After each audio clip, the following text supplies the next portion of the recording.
Hey everybody, welcome to Wake Up Missoula. I'm your host Scott Ramp. Noelle is not here, but she is here in a way. So I will show you guys that in later this morning. But also, good morning. It's our last episode of the week because we are taking our Thanksgiving holiday break, and it starts tomorrow.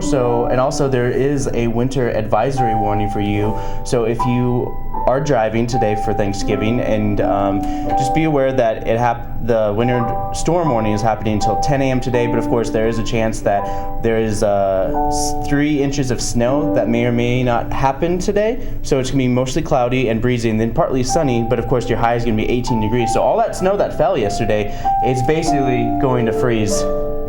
What do you think, Asaph? Yeah, I think you're right. Did you hear about last night, the 3 buses that got stuck? Really? Yeah, there were 3 buses last night that got stuck. And then, like, with all this fresh snow, you have to, when you're driving down the street, all that like fresh snow packs up on your tire, and then you're still driving. The snow on the tire meets the snow on the surface of the road, and you're basically sliding all over the place, and you really can't go anywhere. Yeah, I think it was up in South Hills where the buses got stuck last night. Ooh, South Hills is one of the worst places. Yeah. Yeah, but of course, if you want to find out more information about Wake Up Missoula and more, we have a lot to show for you guys today. Noelle did more than just events, which, you know, it's surprising to me. But of course, you can find out more information by logging on to our Wake Up Missoula page at wakeupmissoula.wix.com/wakeupmissoula. So nice, we made you spell it out twice. You can also find us on our Facebook page. You can follow us on Twitter. Missoula Community Access Television has a Twitter. It's at MCAT TV Missoula, and we talk about upcoming shoots, current shoots, and what's going to be on MCAT. You can also find out more and see videos on our MCAT's Facebook page, Missoula Community Access Television, and of course, our one and only original MCAT.org, where you can watch programs, see what's coming up on our channel, and it's great. We have a great video on demand, and it's just wonderful and great. So of course, like I said, new programs. We do have some new programming. But before I get to the new program, I just want to tease that Missoula Aging Services is here, and they're talking about giving trees. So they'll talk a little bit more about this after this video I want to show, and this is what's going to be new on tonight and also Friday night on MCAT. So when we come back, we'll have the Missoula Aging Service on, so stay with us. Well, there are oil and gas leases that have to be resolved. The other thing is, you know, the Blackfeet Nation has, I don't want to speak for the Blackfeet at all, but my understanding is that they have a concern with the wilderness designation that dates back to the 1895 treaty between the Blackfeet people and the United States, that, you know, many Blackfeet believe they have a different interpretation of that agreement, which conveyed the lands of Glacier Park and the Badger II Medicine to the United States, and they view a wilderness designation as a further assertion of federal authority over those lands. And, you know, there may be opportunity there for some kind of a common ground to be found once the oil and gas threat is eliminated, if that happens. But I think that's been a factor in the past treatment of the area. First of all, this is a cyber book club based on my cyber ranch. Now I know, what the heck is a cyber ranch? And I'm going to tell you about that in a minute. But I'm going to start with the book club, and then I'll go to the cyber ranch and come back to the book club. All right? So let's just talk about the Cyber Book Club. The concept is to connect readers across the globe with books, authors, and/or literary experts for facilitated discussions in a safe internet environment. Okay? And the way you do that is, number one, the readers are all part of my Dunroven Ranch CyberNet community. It's called daysatdunroven.com. And the books are, you know, the books, the authors, and the literary experts come via Judy Blunt. I don't know how I found such this wonderful woman into helping me with this endeavor, but she did. Oh. Hey, welcome back. We're with Kathryn Hungerford. And we have Andre, our very own Andre, who's in charge of basically communicating with the Wake Up Missoula team on every monthly meeting, every monthly invitation that you guys come down here. So you guys are talking about giving trees. So would you like to expand a little bit more on the giving trees? Well, our giving trees are something we do, something special we do every holiday season here in Missoula, Scott. And Missoula Aging Services, of course, promotes the independence, dignity, and health of older adults and their caregivers. So the giving tree is a way that the community can participate in giving back a little to help our mission and to help those older adults and their families and caregivers. And what do you do for this? I'm the development officer for Missoula Aging Services, and it's my privilege to be able to do fundraising for the organization, and that way we can provide all the great programs that are possible. Giving Trees is one of our efforts, and of course it raises funds for Meals on Wheels to help seniors receive not only food on a daily basis, but also a safety check, and then also the homemaking services and respite care to give breaks to a caregiver. So that helps older adults stay in their home longer. Cool. And I see that there's a lot of organizations that are also involved with this Giving Trees. Could you name some of them? Sure, we're really happy to have community partners.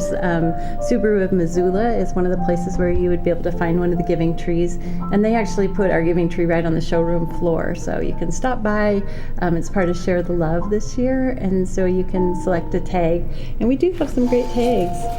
These are what the tags look like. These hang on the trees and have different gift suggestions, donation suggestions for a specific gift that helps fund a program or service and directly goes to the seniors in need.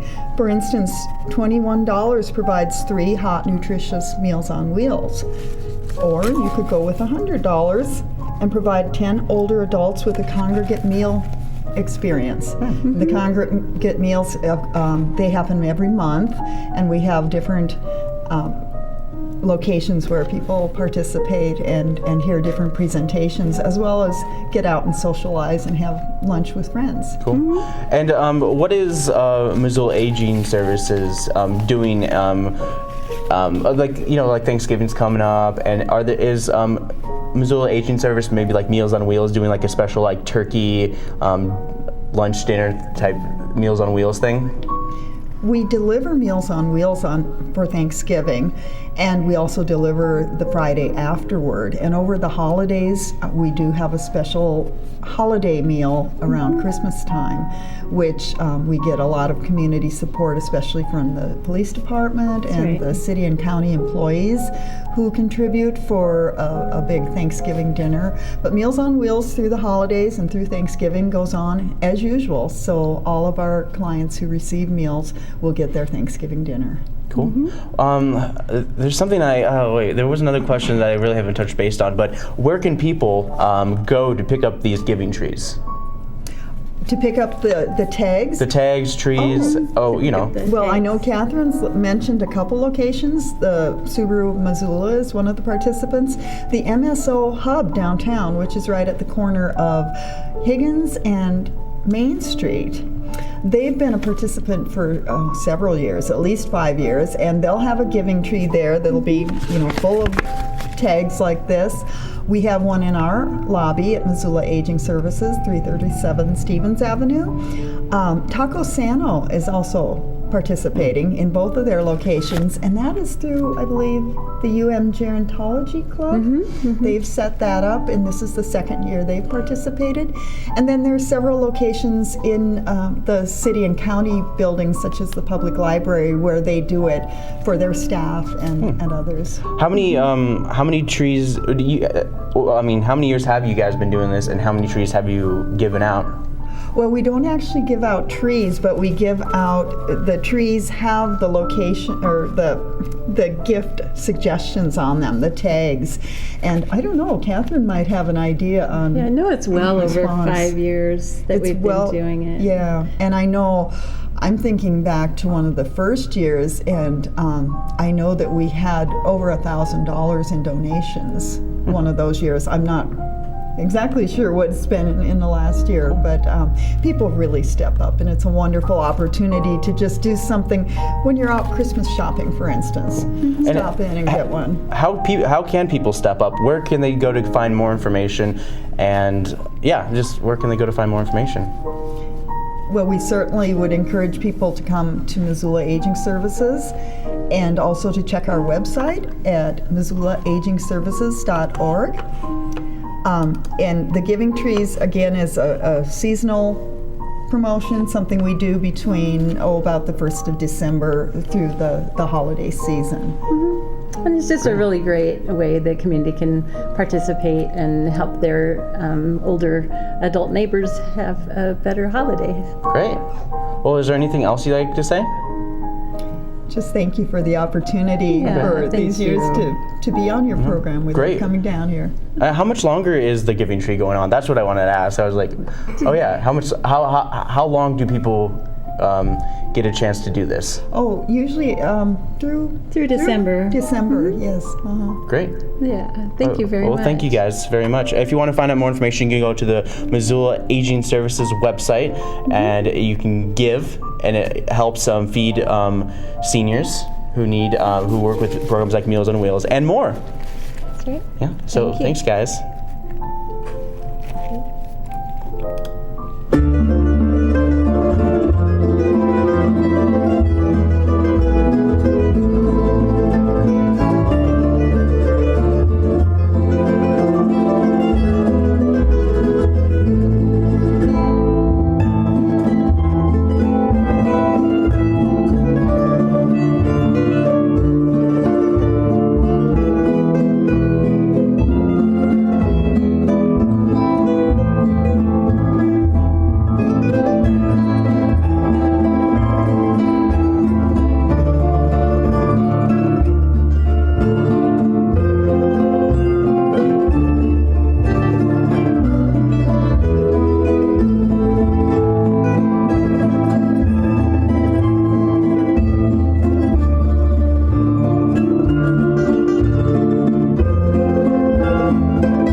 Welcome back to Wake Up Missoula. I want to thank our guests, Kathryn Hungerford and Anna Andre, for coming on our show. The Giving Tree is a great program. You guys should check it out to learn more information how you can give back to your the golden generation, as I like to call it.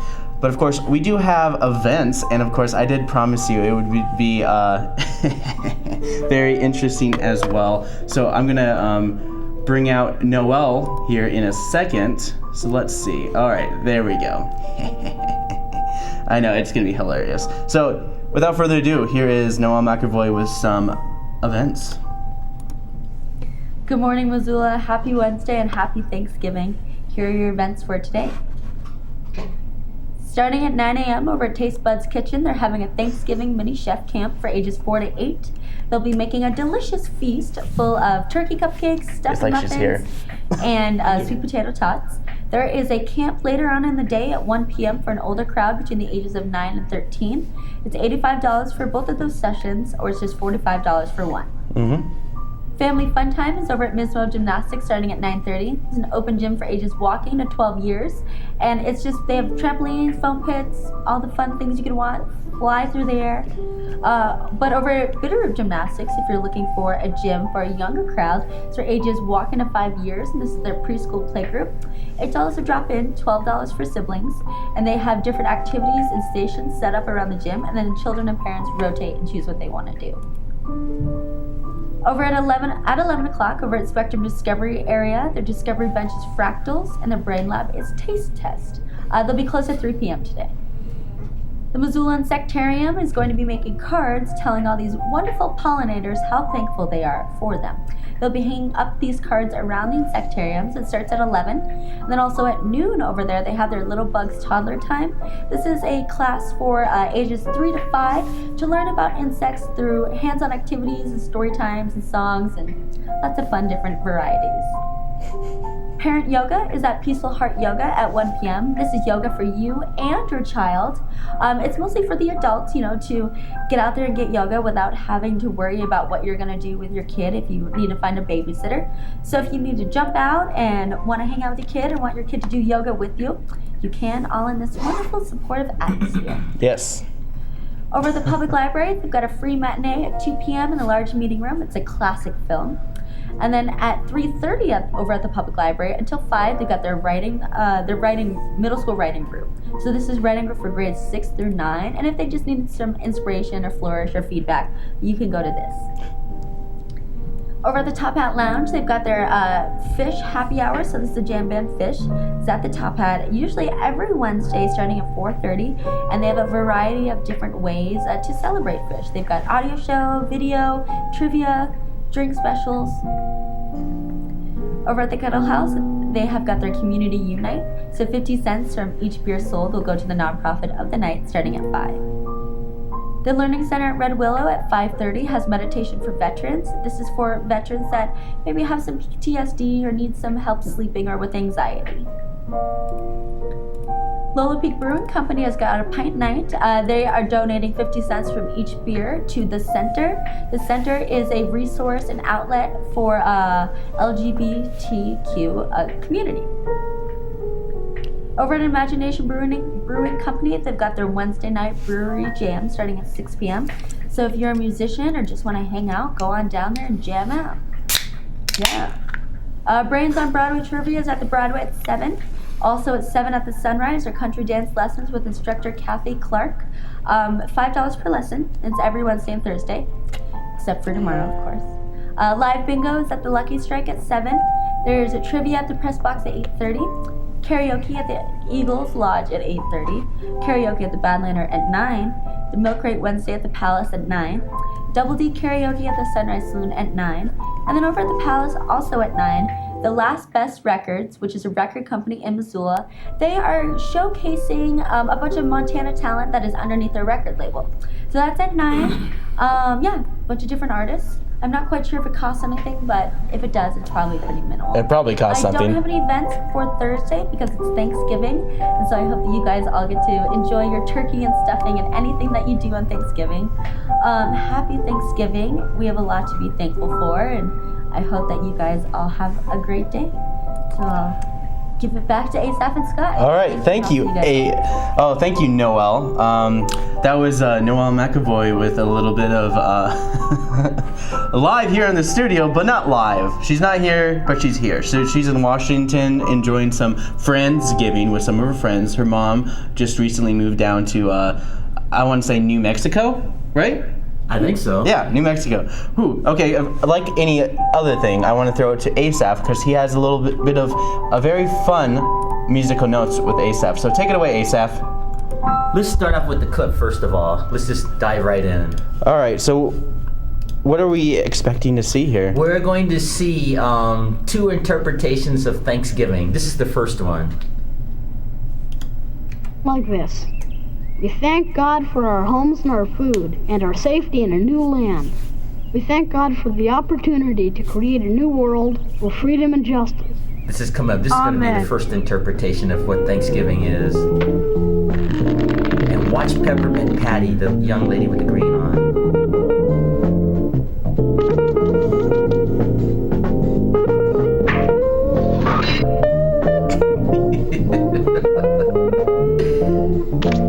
Snoopy's heart's in the right place. Keep watching Peppermint Patty.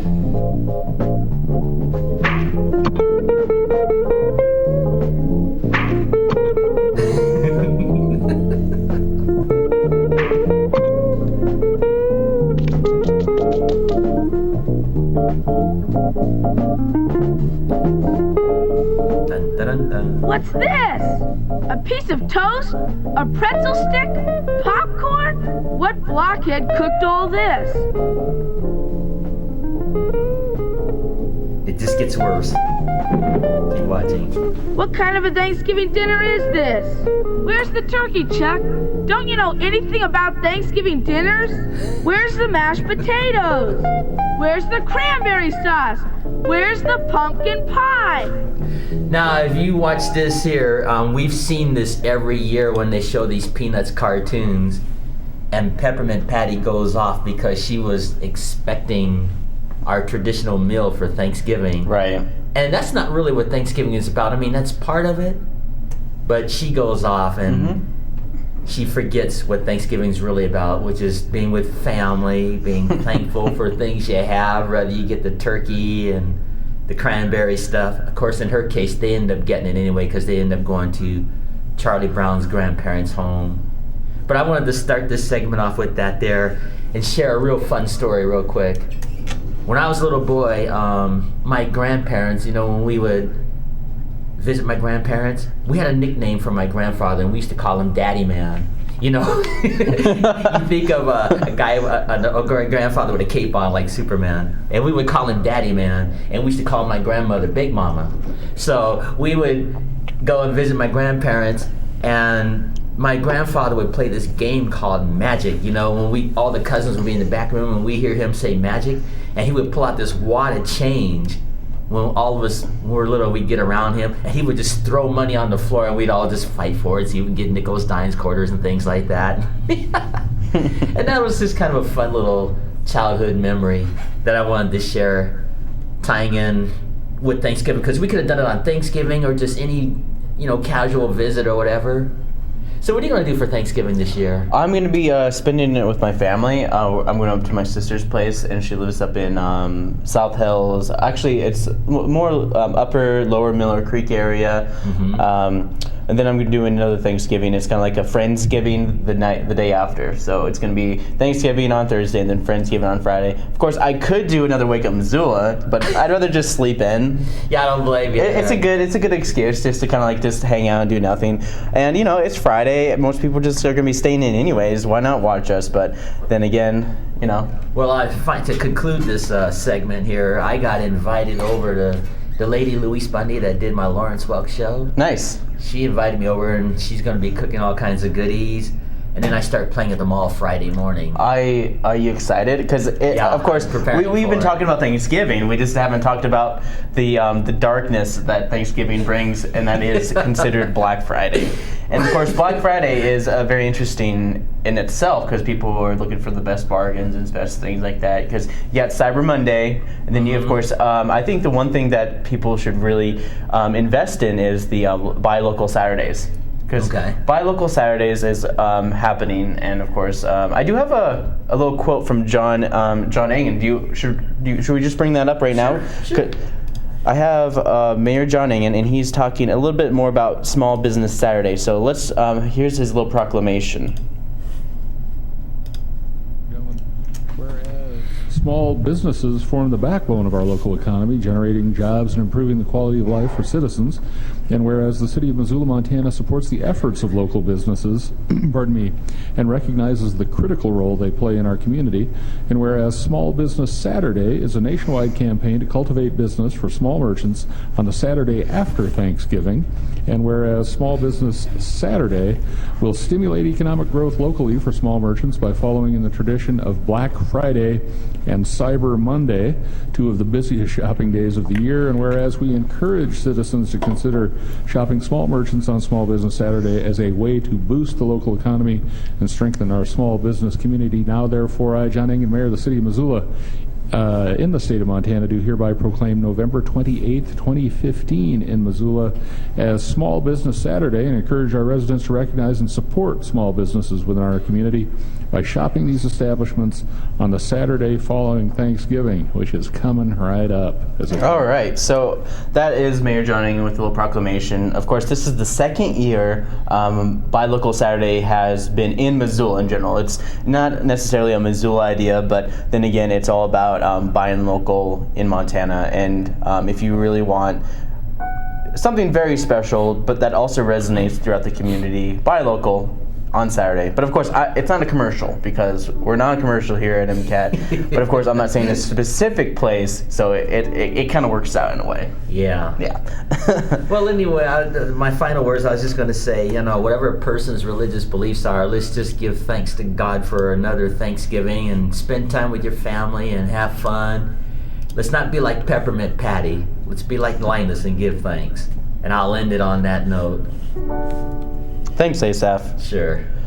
Well, it is that time of the city council when they're going to determine whether or not to pass the Our Missoula plan. And Our Missoula plan, if you don't already know, is is part of the Missoula Developmental Services, where they reach out to the community and ask them, what do you want your city to look like in 20 years? And after 2 years and 18 months of feedback from the community and efforts by the community, putting in thousands upon thousands of hours into this plan, this draft. They drafted a little ordinance, or not really ordinance, it's more like a plan to determine how they want to see about the future. And I think the biggest thing about Our Missoula, it's called Our Missoula, and it's an inward growth policy. And here is Lavelle Means, who kind of hits a couple points on this plan. So here she is. This new document is a 20-year guide for growth and change.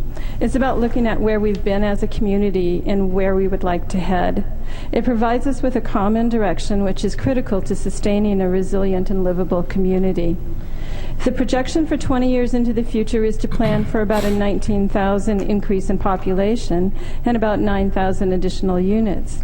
But it really is more than just about the numbers. It's also about considering how we change and how we prepare for changes in technology, demographics, and resources. The growth policy is comprehensive. The state requires updates to growth policies, and they provide the minimum structure for components of a growth policy. It needs to address land use, housing, local services, public facilities, economics, natural resources, and other elements. The document before you provides those required components. The plan provides general guidance for a lot of things that support the community. The state specifically lays out how it is to be used by the governing body, in that it must guide and give consideration in decisions pertaining to infrastructure, public facilities, public places, etc. Okay, so it goes on a little bit more. Of course, you can find more information by logging on to the website www.ci.missoula.mt.us, or you can type in City Missoula. It's the first link that pops up. And of course, Katie McMahon, she's the planning consultant from Whitefish, and she's done many cities, and she has over 20 years experience with growth policies in cities. So this is what she had to say about the Our Missoula plan. Driven process, a transparent process, and I would say very inclusive process too. We involved, like I said, we had 28 different listening sessions. We were reaching out to stakeholders at all of those sessions, whether it was the educational community, the housing community, the social services community.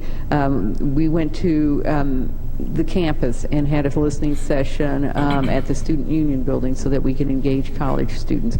We did a listening session at the Senior Center so that we can engage that community.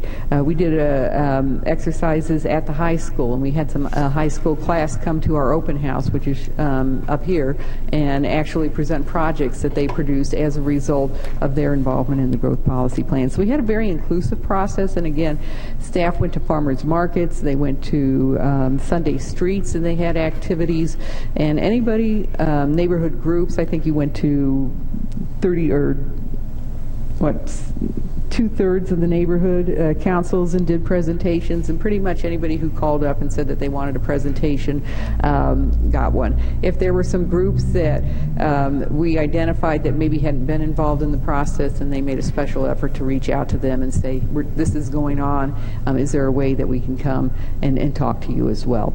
So that's really the overview of the process. It's described. Okay, so of course, our next little quote is from, of course, this is the next segment I want to talk about is more about the process for this totaled up to about 18 months of data from these community outlets that she just mentioned, and more to engage not only the in person, but also make it available for the people online. So people who can't show up can go to the Our Missoula website and put their words in and stuff like that. But of course, they already finished all that stuff. They already did all that stuff, so you're past the cutoff. This is wait for approval by the City of Missoula. So if you have a plan or any idea like that, they've been doing this for about a year and a half with community response and stuff like that. So, and they've been trying to outreach, and MCAT has been also showing some videos. They've been doing a lot of neighborhood councils. But of course, one question, Missoula's preparing itself for a growth of over 1,800, about 19,000 people in the city of Missoula. But the one thing that one of the city council members asked is, Emily Bentley asked about the impact of good jobs in the community that will have to support around 19,000 new residents. And Noelle Means' response wasn't necessarily the kind of response that you'd think. So it's more like, yeah, you just have to take a listen. So this is how Noelle Means responded to the job creation. I heard that we have it elevated as an objective, but not a straight goal, and it was part of the efforts of the economic health group to talk about what goals they were expressing, and certainly the quality of jobs was inherent in it, but the statements, resulted where they are at with the goals in that chapter. I mean, this is what is the efforts and a lot of discussion and good consideration that came from the focus group work. I don't have the document in front of me to point to what we do have, but it's important. So, of course, if you're as confused as I am, you're correct, because according to, it's very interesting because they don't really have much of a plan in terms of like jobs creation in Missoula. It's more like a response to the population and providing housing for them. But then again, they move here, but how are we going to be able to give them a good job to stay here? So that's one of the things that has been tossing around, and even the community is still kind of like, what are we going to do? Well, where's a nice solid place for people to get, solid work? But of course, the next section is the lack of land for family dwellings, and that was one of the things that Adam Hertz brought up as well. So he's concerned about the amount of land used for some of the new dwellings. Since they're growing inward, how can they, are they going to have to, is there not going to be much elbow room for a lot of families to grow here inward in the city of Missoula? And this is how he explains it. Developable multifamily land, and I noticed that there's some change in the land use designations. Or it looks like there's been some addition of higher density residential, which would be multifamily, but it doesn't necessarily, at least from what I can tell, mirror how our zoning looks on the ground today. So one of the, like I said, the issue with the lack of multifamily developable land, how do we reach the goal of having more of that land available for development, and how does that play into the land use designations versus the zoning as it exists today?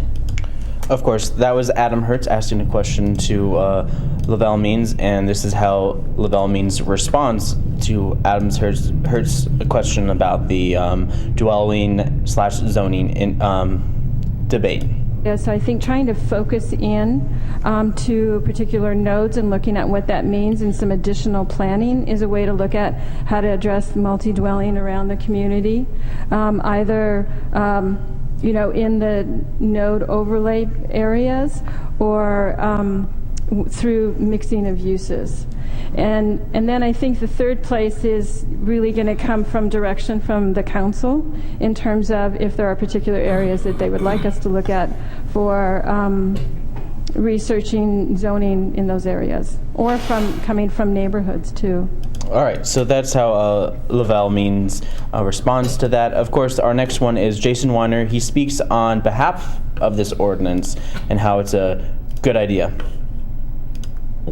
It is a communitarian vision, and that is a reflection of our community values. We are a place that believes that we are all in this together, and that what happens to one affects us all. And So I'm proud that the document does that. The catalog of actions that are in here, my fellow council people who will be around for the next 2 or 4 years, is one that can takes us in a direction, taken as a whole, but really what you task staff with is going to determine what comes to the fore. This plan can look, we can look very different in 5 years based on what you choose to pick out of this plan and to emphasize. And so as you consider what to prioritize, please keep in mind that we have to find ways to say no to some things and say yes to some things, and the blueprints are here.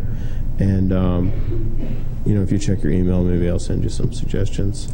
All right. So, of course, if you're interested in being a part of this, you can also go to the Our Missoula website. It's never too late. This is a plan for 20 years. This isn't set in stone. This is something that is constantly flowing motion, and this is a basic blueprint, as Jason Weiner said, for basically how we want to make the city of Missoula in the future. And Adam Hertz also supports this motion as well, with a little bit of skepticism, and this is what he had to say about this ordinance. It's not a perfect policy.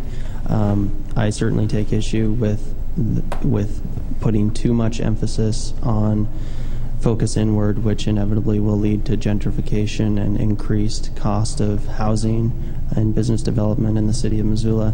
But this plan does other important things, and that is it makes note of the fact that those are issues, and there are ways to mitigate those issues, and that we do have a lack of developable land, but through a planning process we can try to mitigate that problem that is created by geography. So I appreciate all the work that went into this. I'm supportive of it, and I hope that we will continue to move forward, not only focusing inward, but with an all of the above look at development that increases the availability of affordable housing and affordable business development.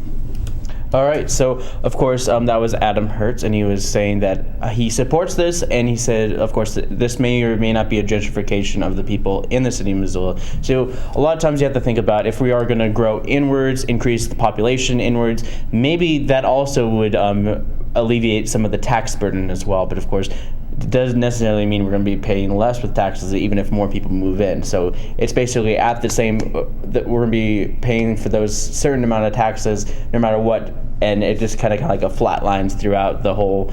It doesn't really spread out between the people. It just kind of like stays, and then more people show up, and then there's more money from that. So moving on, we have a very last words from our very own Mayor John Engen, who's been in support of this motion from the very beginning, and this is what he had to say about it in a final quote from the City Council.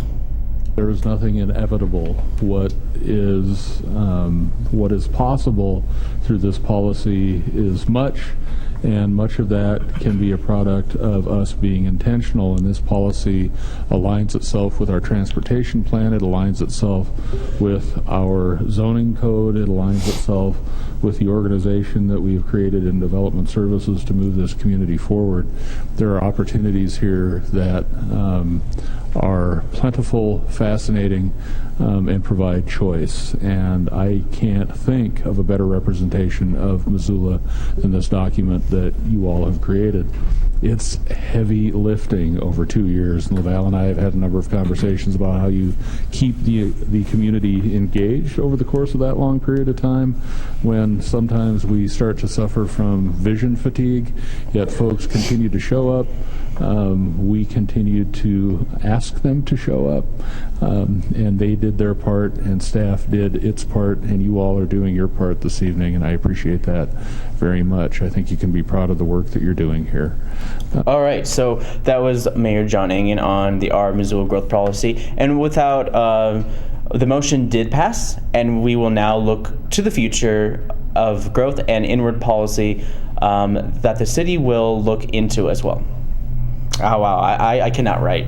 I cannot write. Okay. So for as long as I can remember, Missoula has expanded outwards. You know, like it hasn't necessarily been an inward growth policy. I grew up past Reserve Street before there was a super Walmart. And that area was barren. There's like nothing there. It was like dirt lands, blah, blah, blah. Literally nothing. Costco, Albertsons, actually it was butt trees at the time. And Carmack 10 was Carmack 10, and all that stuff just kind of grew out there. And I think one of the wards that we should also be looking at right now is Ward 2, because Ward 2 is one of the fastest growing residential business areas in town, and not to mention Ward. I keep on thinking. I think it's Ward 5.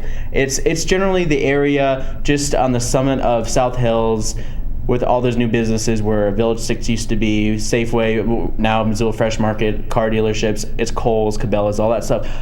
Growth is happening in Missoula. There's a lot of places, but the one thing that Missoula is definitely lacking is good, sustainable jobs. There's a lot of part-time jobs. There's a lot of retail jobs. There's a lot of restaurant jobs. But one thing that Missoula is definitely lacking is the kind of jobs that gets people to stay here. There are jobs that can keep people here for a short time, maybe a couple part-time jobs, but that's Missoula, and that's one of the things that haven't really been hit hard on in the Our Missoula growth policy. But if you're looking at Our Missoula as a growth policy in terms of just dealing with the growth of Missoula, then it looks great. I mean, they haven't really touched too much on the jobs based on what I've heard from Lavelle in response to this. But of course, you can find out more information by logging to ourmissoula.org. That's where you can find out the whole sheet. You can read the whole entire thing, which is, from what I hear, is about, I don't know, like hundreds of pages of documents to read through.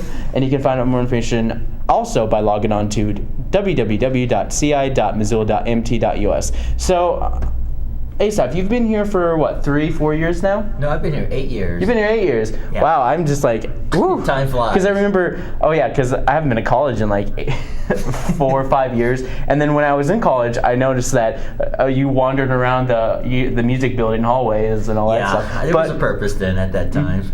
But of course, there's a lot of buildings even popping up. Like when you first came here, you probably went to the university a couple times, and you noticed there's a lot of construction there, especially when you were there. When I was going there, there's endless construction, all that stuff. But the point I'm getting to is that Missoula has definitely grown. Even since you've been here. Last 8 years, grown. 8 years, it has grown. If you've been here 20 years, as far back as I can remember, I can only remember till I was like 6 or 5. Yeah, there's not much to remember. All I noticed is that there was a lot more stuff.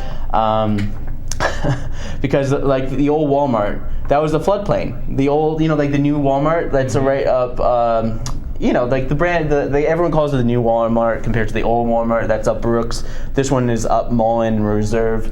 That one was a floodplain. And I was right next to the water treatment plant. And every year I'd drive past there and I'd see a whole bunch of water just filling up that whole entire area. Well, I guess you don't have to worry about that now, huh? No, definitely not. And of course, the Doherty Ranch, if you go up Flynn Lane, which is basically just off of Broadway, there weren't houses up there. It was just like all farmland. So you really think about all this change that's happened just in my lifetime alone. That's basically what I've noticed. And you think about Our Missoula, and I've always wondered about, okay, so Missoula is an ever expanding place that goes out, but it's really nice to think about us going up and inward. One of the things that Missoula is definitely known for is that we have a limitation on the height of our buildings, and one of the things is that the Wilma Theater, from what I hear, it's not necessarily the tallest building anymore, but there was an ordinance that said that the Wilma Theater is the tallest building. No other building can be any taller than the Wilma. I think it's more based on conservative values is why no one was allowed to build higher than the Wilma. But of course, since then, we've had the new Interstate Bank building, which is much taller, and so on and so forth. So my question is, with this whole growth inward policy, I'm really wondering, what do we hope to give the people, the new residents that are going to be moving here, a livable wage? And a lot of the comments that were given on the city council, which I implore you, implore you guys to check out. There's a lot of people who were saying that with all these new residents, are a lot of people going to be losing their jobs because of roughly 19,000 people coming into the city of Missoula? There's a lot of questions up, but the city of Missoula is doing more of a getting ready to house the residents rather than support the residents, because it's not necessarily City of Missoula's job to support the residents, but then again, the City of Missoula, we have to figure out what we have to do. That's the next big thing, is we have all these people coming to Missoula, but how are we going to keep them to stay in Missoula to boost the economy? Whew, there's my rant. I'm done with that. No more talking about politics or think about Missoula. Of course, this is something to think about. I really hope everyone has a great holiday Thanksgiving break. Noelle had a very special segment on here as well. She did a word on the street. She did more than just events. She also did a word on the street. So here is word on the street, and it talks about what people like to eat during Thanksgiving time. So here is Noelle's word on the street.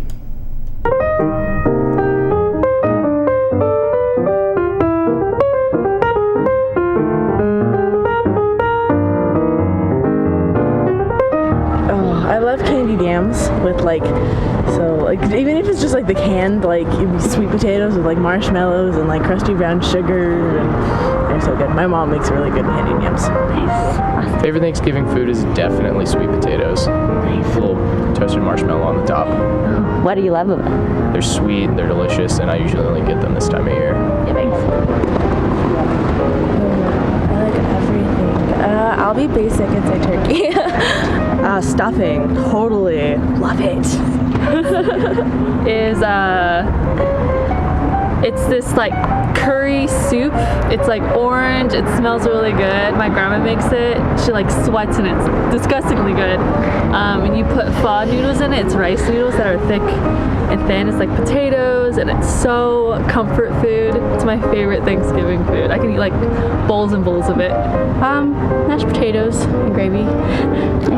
I'd have to say, you can't have Thanksgiving without turkey and mashed potatoes with a bunch of butter. That would probably be my favorite. I like the mashed potatoes and gravy. That's probably the best part. Prime rib. Yes. So every year for prime rib, my mother would never make turkey. It was always prime rib. So it's our tradition.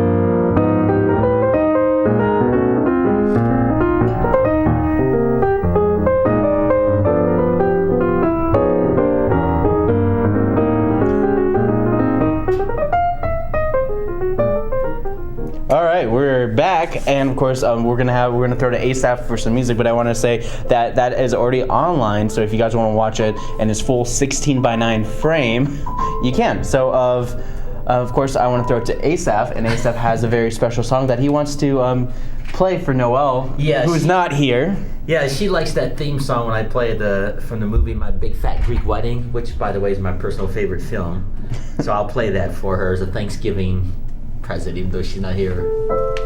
It's a pretty cool song, just a little simple, happy song.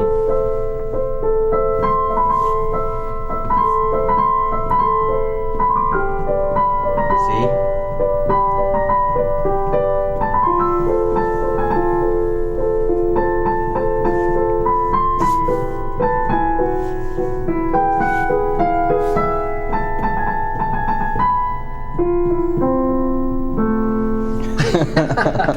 Thanks, Asaph. Sure. But I want to have I want to give a little bit of announcement, a little bit of talking to you guys a little bit more about our Christmas special. We're going to be doing our Christmas specials pre-taped, and of course we're inviting all sorts of people to come on down. And of course we're going to make a little call to action on our webpage, so on our Facebook page as well. So we'll talk a little bit more about that as it gears up to that particular time. But it's going to be our very own Christmas special / our 400th episode of Wake Up Missoula. 400 episodes. You do about like 2 a week just for your Asaph Cafe. Yeah, I'm up to about 60 or 70 now. Wow. But I'll be starting that show again after the holiday season. But of course, if you're interested in being on a show for an upcoming event, cause rally, musical concert, whatever, you can log on to our website, wakeupmissoula.wix.com/wakeupmissoula. You can also find us on Facebook. You can follow us on Twitter. And then, of course, you can always follow Missoula Community Access Television on our Twitter page at MCAT-TV Missoula. And, of course, Missoula Community Access Television has a Facebook page, and we'll be posting our wonderful episode of Wake Up Missoula today. And, of course, you can log on to MCAT.org to find out more information about MCAT. And, of course, our drop animation camp this week is not happening because it's Thanksgiving weekend. Who knows? I'm just going to kind of swing by to see if there are going to be here anyways. But anyways, I just want to say I'm thankful that we've been able to have almost 400 episodes of Wake Up Missoula on Missoula Community Access Television. And of course, I do want to thank the City of Missoula by providing such great content to talk about the ever-expanding and ever-changing city that is Missoula. And I look forward to talking some more about what's happening in Missoula in the next coming weeks. And of course, without further ado, here's Asaph Adonai, and for Wake Up Missoula, I'm Scott Ramph.